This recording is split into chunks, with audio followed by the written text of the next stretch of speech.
What's up, everybody, and welcome back to the Dash Podcast. It's Trey Gamage back with a brand new episode. And this week, we'll talk about how to explain SEL to parents. It's an exciting episode that we've got today, and I'm traveling this week. So you might see a bit of change in scenery for the background, but just to switch up, keep you on your toes, and dig into what we're going to be talking about today, because SEL is kind of at a crossroads. Over the last couple of years, we've had a supreme increase in spending of over 45% dedicated to SEL, but those numbers might be changing with some of the culture wars and uh, problems that folks have with SEL that I don't get, but they're here. So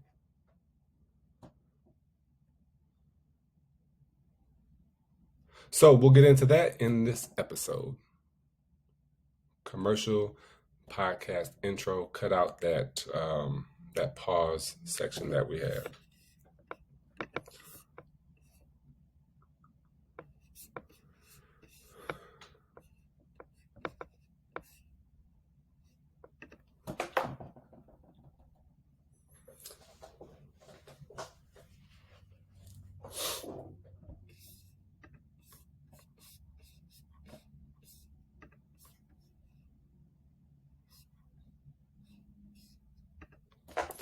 This is timestamp one, or the first intro point that we'll have for like a pop-up ticker. This article is from techlearning.com, and it is exploring the flashpoint that we're at in education. Again, with the politicism and the budgets that we have, how do we move forward? And more importantly, how do we get parents involved in this situation? I've mentioned that we've had increase in SEL spending, but we've also got this huge teacher shortage. So the rubber is going to meet the road here at some point, because the dollars that we're receiving are that can be spent for SEL also need to be spent on other areas in terms of keeping buildings staffed. So this is a critical time for SEL, and one where we're going to need full stakeholder support.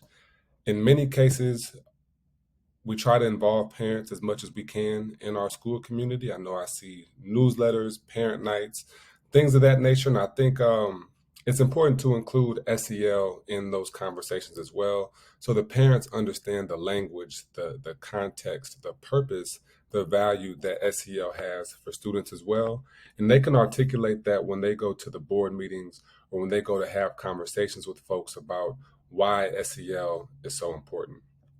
And it's even important for parents to understand. I mean, those are our kids have voices, but the parent's voice oftentimes is what gets stuff done.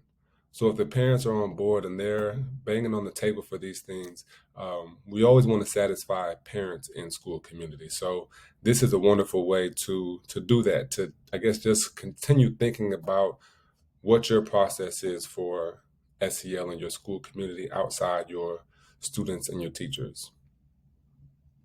Transitioning to bullet or timestamp two. Outside of education,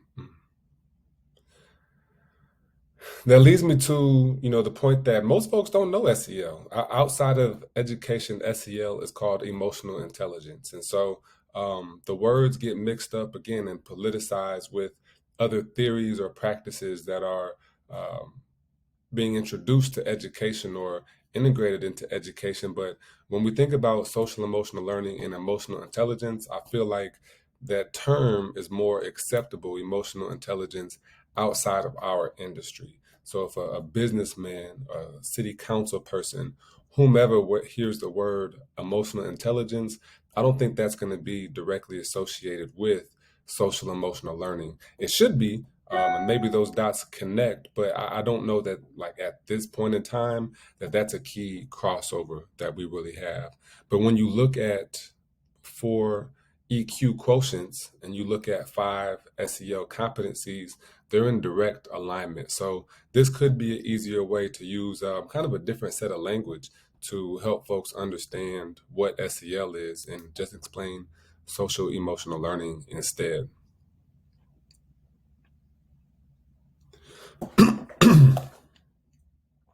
Timestamp three. With those waves, thinking of the advocacy and making sure parents are involved, and then also considering how we're communicating that to them. What lines of communication do you have? Is there a text message software? Do you have your parent nights? Do you have your newsletters? I know there's some curriculums that have, we used a program called Lions Quest a few years ago. Shout out to Lions Quest. They had a full family parent night workshop kit for quarterly parent workshops that helped update parents on where we were in terms of SEL implementation. Same for like Seven Mindsets has letters, parent letters that go home for each mindset. So every time you start a new unit, you send that letter home and it helps them understand what's being taught or delivered in the classroom. So this is a critical junction that we're at now. And if I can use one more reference, Byron McClure, he talks about focusing on what's strong instead of what's wrong. So we've got to start hacking deficit thinking. And SEL is proactive. SEL is kind of pre-mental health supports, but we're looking at that tier one area. So this is our first line of defense, or maybe it would better be determined our first line of offense, because this is how we combat absenteeism, how we combat poor grades, how we combat behaviors by being proactive in delivering these skills to the students. You know how I feel about educating teachers. In this conversation, we're talking about communication lines with parents. So consider your communication lines, consider how you're talking about SEL, and consider why now is the time to focus on SEL.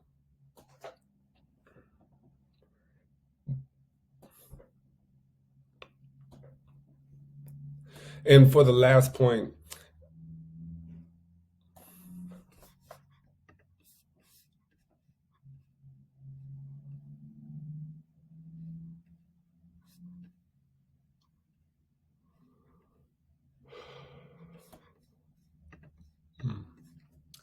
now is the time to emphasize SEL for parents as well, because we have so many mental health issues with our young kids, as young as 10 years old, 12 years old, feeling anxiety, feeling depressed, feeling like they don't really have a way out. And these are the skills that we need to bridge those gaps and for students to feel welcome, a sense of belonging, and a sense of purpose. So if you don't have that plan for your parents and communicating with them, go ahead and work it out. Castle has a wonderful school guide for implementation, and there's also strategies for communicating with parents and stakeholders in there, involving parents in your SEL teams or your behavior committees, things of that nature. So that's what I've got for y'all today. This is a quick hitting episode. Again, we're on the road, but we don't want to stop putting out some episodes here for you. So I hope you enjoy this episode. If you like it, share it with your friends. And coming up real soon is the the Teach Better Conference. The Teach Better Conference is coming up real soon. I'll be presenting relationships and communication at the conference. If you're in the Akron area, go ahead and check it out at teachbetterconference.com, and you can use the code DASH 2022 for $50 off your purchase.